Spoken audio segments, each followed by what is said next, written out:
नमस्कार विद्यार्थी मित्रांनो, आज आपण पाहणार आहोत महात्मा गांधी यांच्याविषयीच्या अहमदाबाद आणि खेडा येथील सत्याग्रहाविषयी.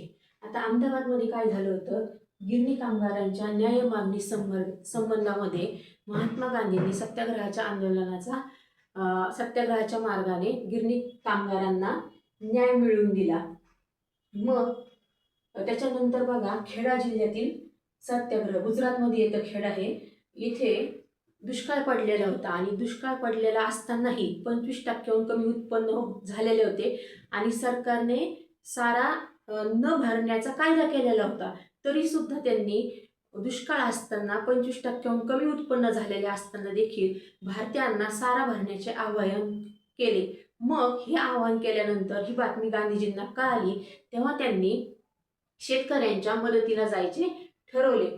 मग त्यांनी शेतकऱ्यांना अहिंसात्मक मार्गाने प्रतिकार करण्यास सांगितले आणि सारा न भरण्यास सांगितलं शेतकऱ्यांना, कुणी, गांधीजींनी. मग त्यांनी काय केलं, सरकारने दडपशाहीचे सत्र सुरू केले. लाठीमार, घरादारांची जप्ती, तुरुंगवास हे शेतकऱ्यांनी सगळं सहन केलं.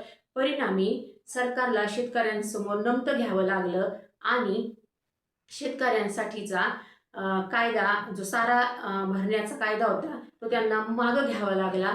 आणि खऱ्या अर्थाने गांधीजींचा हा सत्याग्रहाचा एक प्रकारचा विजय म्हणता येईल. आवडले असल्यास लाईक करा, शेअर करा, सबस्क्राईब करा. थँक्यू. जय हिंद.